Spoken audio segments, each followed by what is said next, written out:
ကောင်လေးကမင်္ဂလာပွဲကျင်းပဖို့ဒီဟိုတယ်တစ်ခုလုံးကိုဘူကင်လုပ်ထားတာငါအပြင်ဘယ်သူရှိမှလဲတဲ့အဆောင်ကဟာမင်းကိုမင်းဘယ်သူထင်နေတာလဲဝမ်မီသားစုရဲ့အမွေဆက်ခံသူကမင်းမဟုတ်ဘူးမင်းညီပဲတဲ့မင်္ဂလန်ဘေးကစီပင်သမားပဲဘာကောင်မှမဟုတ်ဘူးဟိုကောင်ကဒီကောင်နဲ့အချိန်ဖြုံးနေတာတွေကိုရက်ပြီးတော့သူ့ကိုဖမ်းလိုက်ပြီးတော့ညှင်းဆဲမယ်တဲ့အဆောင်ကဟုတ်ပြီးဒီကောင်ကိုဖမ်းလိုက်ကြအဲ့ချိန်မှာသူ့အမေကစိတ်ပူနေတာပေါ့အဲ့ချိန်မှာစီပင်ကကောင်လေးတွေကရှေ့ကနေဝင်ကပေးပြီးတော့ဝမ်ရှိကိုထိရင်တော့မင်းကိုနေကိုတိုးတွေအသေးပဲတဲ့မင်းသူကိုဖမ်းရင်ငါတို့ဘက်ကအသေးကြီးပြန်ချမှာငါတို့ကဘာအဆင့်တန်းမှလည်းမရှိဘူးဘာအာဏာမှလည်းမရှိဘူးဒါပေမဲ့ငါတို့ကိုစော်ကားရင်တော့ငါတို့ကပြန်တီးဖို့အဆင်သင့်မဲ့လေအလိုပြောတော့ဟိုကောင်ကခွေးကောင်တွေမင်းတို့ငါလမ်းမှာလာရှုပ်နေတာပဲရတယ်ငါမင်းတို့ကိုငါရဲ့လူမိုက်တွေနဲ့ဖုန်းဆက်ပြီးတော့ရိုက်ခိုင်းမဲ့တဲ့အလိုပြောပြီးတော့ဖုန်းဆက်ပြီးတော့ခုစီရိုနာဟော်ရဲကိုခုလာခဲ့ဒီမှာငါပြဿနာဖြစ်နေတယ်တဲ့ဖုန်းပြောပြီးတော့မင်းတို့ကောင်တွေကိုအသေးရိုက်တက်ခိုင်းဖြစ်မယ်ငါဘာကောင်လဲဆိုတာစောင့်ကြ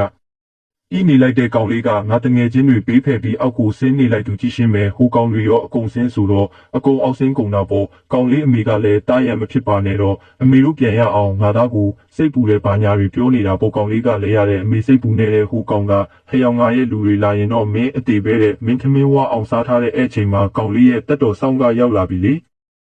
ဆရာဝန်ကျွန်တော်နောက်ကျသွားတဲ့တောင်းပန်ပါတယ်ကောင်းလေးကြရပါတယ်နိုင်ငံကဘာတဝမ်းကနိုင်ငံကောင်းဆောင်တွေနဲ့ဩဇာကြီးမားတဲ့သူလေးကြီးတွေကမင်္ဂလာဆောင်ကိုလာခြင်းလို့တဲ့သူခွင့်ပြုပေးလိုက်ရမလားတဲ့ကောင်းလေးကရပါတယ်လာခိုင်းလိုက်သူတို့ကငါရဲ့အတိမိတ်ဆွေတွေပဲကောင်းပါပြီတဲ့ဟိုကောင်ကနေပါအောင်ခုနကသူပြောလိုက်တာနိုင်ငံကောင်းဆောင်တွေနဲ့သူလေးကြီးတွေကသူမင်္ဂလာဆောင်ကိုလာမဟုတ်လားတကယ်ချင်းတို့ငါအိမ်မက်နေတာဟုတ်လားတဲ့ဝတ်တခင်လေးမင်းကြတာမှန်တယ်တဲ့သူတကယ်ယူနေပြီတဲ့သူကိုသူငကားအေဂရီရဲ့အတိမိတ်ဆွေလို့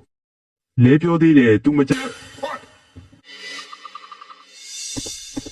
ဖတီတို့ကတော့ရောက်ပြီးပြပါဆက်ဖြစ်မလဲဆိုတာတော့နောက်ပိုင်းမှာတင်ပေးမယ်ဗျာဆရာပါဗျာဖတီကငါညီလေးကိုဘယ်ကောင်စော်ကားရဲတာလဲတဲ့လေသူပဲတဲ့မင်းလားဝမ်မီသားစုရဲ့တားကိုဘယ်ကောင်ရဲတာလဲဆိုတော့ကောင်လေးရဲ့တက်တော်ဆောင်ကဒီကောင်ကိုတီးမလို့ဗျာကောင်လေးကမင်းတို့ဒီကထွက်မသွားရင်နောက်တရမဲ့သူကမင်းတို့ပဲတဲ့ဖတီကမင်းကများဟာငါကောင်တွေကြားလိုက်လားငါကိုအနိုင်ယူမလို့တဲ့ညီလေးဒီကောင်ကဘသူလဲဘာလို့ဒီလောက်ဖင်ရတနေတာလဲသူကကျွန်တော်အဖေရဲ့အကြီးဆုံးသားသူကလမ်းဘေးမှာအမိုက်လဲတာတဲ့လေအော်ဒီတန့်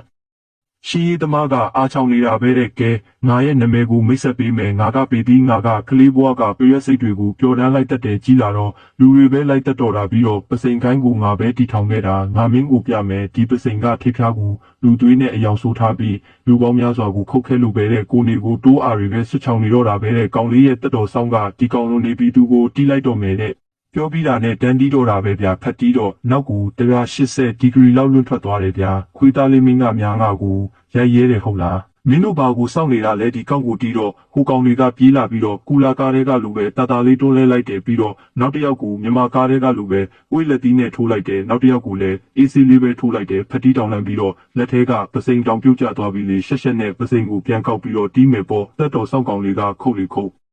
ဖက်တီးသူတွေကိုတုံလို့ငါမင်းကိုတတိပေးမယ်ငါကသူထေးကြီးဟောင်အတွက်အလုပ်လုပ်ပေးနေတာငါကိုထိရင်မင်းကိုသူထေးဟောင်ကမင်းကိုမညာဘူးတဲ့လေမင်းပြောနေတာကသူထေးလောဟောင်းကိုပြောတာလားမင်းသူကိုတိတယ်ပေါ့လောဟောင်းကဒီမျိုးမှာအချမ်းသာဆုံးလူဖြစ်ပြီးတော့ငကားကုံရဲ့အကြီးကဲတဲ့ဗျာငါသူကိုခေါ်ရင်မင်းဘာဖြစ်မယ်ဆိုလားပဲဘာဖြစ်မလဲဆိုတာတော့နောက်ပိုင်းမှာပဲတင်ပေးမယ်ဗျာ